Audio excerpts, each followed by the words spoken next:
চাওক ইয়াতে ইয়াৰ আগৰ যিটো আছিল শেখ হাছিনা বাংলাদেশৰ মুৰব্বী চৰকাৰৰ মুৰব্বী থাকোঁতে ভাৰতৰ লগত সহায় সহযোগিতাৰে দেশ শাসন কৰিছিল আৰু এই ক্ষেত্ৰত এটা কথা আমি ক'ম যে আমাৰ যে বিতৰ্কিত মহিলা যে লেখিকা তছলিমা নাছৰিনে এটা বৰ ডাঙৰ কথা কৈছে গোটেই ভাৰতবৰ্ষৰ কাৰণে, গোটেই বিশ্বৰ কাৰণে, যে আপোনালোকে যে এনেকুৱা হিন্দুৰ ওপৰত অত্যাচাৰ কৰি আছে, যদি হিন্দু ৰাষ্ট্ৰই জাগৰিত হয়, ভাৰতবৰ্ষই যদি জাগৰিত হয়, তেনেহ'লে বাংলাদেশৰ মানুহে শুকাই মৰিব লাগিব। বোলে কেলেই শুকাই মৰিব? যে বস্তু বাহানিৰ অতিৰিক্ত দাম নাপাব, তাৰপিছত আপোনাৰ ইলেক্ট্ৰিচিটিৰ যোগাযোগ নাপাব, তাৰপিছত আপোনাৰ কমিউনিকেশ্যনৰ যোগাযোগ নাপাব, পানী নাপাব বুলি কৈছে আপোনাৰ তছলিমা নাছৰিনে। যদি পানীয়ে নাপায় আপুনি, তেনেহ'লে বাংলাদেশৰ মানুহে কি খাই বাচি থাকিব? মানুহজন মৰি যাব। গতিকে আপোনালোকে এনেকৈ অত্যাচাৰ কিয় কৰি আছে? এইটো অত্যাচাৰ কৰাটো ঠিক হ'ল? মানৱতাক কিয় আপোনালোকে ধ্বংস কৰিছে, ধূলিসাৎ কৰিছে? এইদৰে তেওঁলোকে বাংলাদেশৰ যিসকল মানে প্ৰথম শ্ৰেণীৰ নাগৰিক তছলিমা নাছৰিনকে আদি কৰি তেওঁলোকে কিন্তু ইয়াৰ বিৰুদ্ধাচৰণ কৰিছে আৰু তেওঁলোকে চৰকাৰক, ইউনিছ হৈছে নোবেল বঁটা বিজয়ী, তেওঁক ভাবিছিল যে বাংলাদেশত নিশ্চয় ভাল দিন আহিব। তছলিমা নাছৰিন আমি খেদিলোঁ, বেগমক আমি খেদিলোঁ, এতিয়া আপুনি ভাল চৰকাৰ কৰিম, তাৰ চিন্তা কৰি আমাৰ নোবেল বঁটা বিজয়ী ইউনিছক তেওঁলোকে আপোনাৰ কেয়াৰটেকাৰ চৰকাৰৰ মুৰব্বী পাতিলে। আমি চবেই ভাবিছিলোঁ, গোটেই বিশ্বই ভাবিছিল যে বাংলাদেশত এতিয়া শান্তি হ'ব, যিহেতু তেওঁ ইকনমিক্সৰ মানুহ, অৰ্থনীতিৰ মানুহ, গতিকে অৰ্থনীতি এখন দেশৰ মূল চালিকা শক্তি, গতিকে ভাল দিন আহিব বুলি সকলোৱে ভাবিছিল।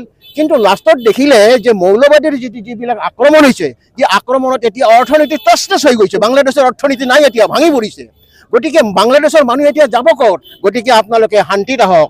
আপোনালোকে এই যে মাৰপিট কৰিছে, ছোৱালীবিলাকক নিৰ্যাতন কৰিছে, মহিলাক নিৰ্যাতন কৰিছে, ঘৰ দুৱাৰ ভাঙিছে, ইস্কনক অন্যায় কৰিছে, যিবিলাক ব্ৰহ্মচাৰী মানুহ, যিবিলাকে বিয়া বাৰু কৰোৱা নাই, যিবিলাকে সংসাৰ নাই, দেশৰ কাৰণে আহিছে, ৰাজ্যৰ কাৰণে আহিছে, মানৱৰ উপকাৰৰ কাৰণে আহিছে, তেওঁলোকক আপোনালোকে কিয় জোৰ জুলুম কৰি আছে? তেওঁলোকক কিয় আপোনালোকে হত্যা কৰিছে? তেওঁলোকেতো মানৱতাক ধ্বংস কৰিছে। গতিকে বাংলাদেশ আৰু বেছি দিন বাচি নাথাকে, বাংলাদেশ ধ্বংস হ'ব এইবিলাকৰ কাৰণে। গতিকে আপোনালোকে শান্তিত আহক, এতিয়াও সময় আছে, আপোনালোকে নিজৰ ভুল স্বীকাৰ কৰক।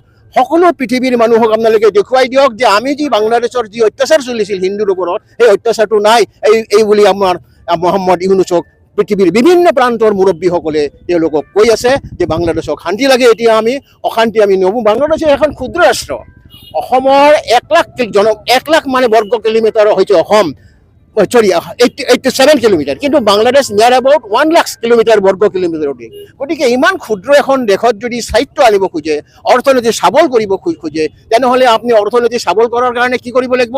সব কমিউনিটিৰ মানুহক একত্ৰিত কৰিব লাগিব। তেতিয়াহ'লে বাংলাদেশৰ স্থায়িত্ব হ'ব, শান্তি হ'ব আৰু সকলোৱে সুখেৰে বসবাস কৰি থাকিব। এই সুযোগতে মই বাংলাদেশৰ যিটো অশান্তি সৃষ্টি হৈছে, এই অশান্তিটো মই ভগৱানৰ ওচৰত প্ৰাৰ্থনা কৰোঁ, হে ভগৱান, এই অশান্তিটো তুমি মহিমৰ কৰিয়া, মানৱতাৰ সৃষ্টি কৰা, মানৱতাৰ জয়গান গোৱা। ধন্যবাদ। আমাৰ কাৰ্যসূচী আমি বাংলাদেশত, আমাৰ চুবুৰীয়া ৰাষ্ট্ৰ বাংলাদেশত যি আমাৰ হিন্দু, বৌদ্ধ, জৈন, খ্ৰীষ্টানসকলৰ ওপৰত যি অমানসিক অত্যাচাৰ চলি আছে, সেই অত্যাচাৰ আমি সহ্য কৰিব পৰা নাই। গোটেই ভাৰতবৰ্ষৰ লগতে আমি গোসাইগাঁও মহকুমা সনাতনী সমাজেও ইয়াৰ প্ৰতিবাদত আমি বৃহত্তৰ কাৰ্যসূচী আজি আমি ঘোষণা কৰিছোঁ, আৰু যাৰ বাবে আমি আজি এই প্ৰতিবাদী সমাজৰ মহকুমা অধিপতি অফিচলৈ গৈ আমি তেওঁলোকক আমাৰ স্মাৰকপত্ৰ প্ৰদান কৰিম, যাতে ভৱিষ্যতে আমাৰ হিন্দুসকলৰ সুৰক্ষা হয় বাংলাদেশত। এইখিনিয়ে আজি কি ক'ব যে এই যে অমানসিক ঘটনা সংঘটিত হৈ আছে, এই বিষয়ে কোনে কৰি আছে, কি আছে, কি ক'ব? বিশেষকৈ আমাৰ যি বাংলাদেশ চৰকাৰ আছে, মইতো ক'ব খোজোঁ যে এইটো অন্তৰিম গভৰ্ণমেণ্ট, তেওঁলোকে ফুল চৰকাৰ, প্ৰেজেণ্ট চৰকাৰ নহয়। তেওঁলোকে তাতে মহম্মদ ইউনিছ যি শান্তি নোবেল বঁটা পাইছিল, আমি দাবী কৰোঁ তেওঁ সেই নোবেল বঁটা ঘূৰাই ল'ব লাগে চৰকাৰে। তেওঁ শান্তিৰ দূত হৈ যেনেকৈ একপক্ষীয়ভাৱে আমাৰ হিন্দু, জৈন, খ্ৰীষ্টান, বৌদ্ধসকলক যি অমানসিক অত্যাচাৰ কৰি আছে, তাৰ প্ৰতিবাদ হ'ব লাগে, আৰু তেওঁৰ সেই শান্তি নোবেল বঁটা আমি ঘূৰাই ল'বলৈ আমি চৰকাৰক অনুৰোধ জনাওঁ।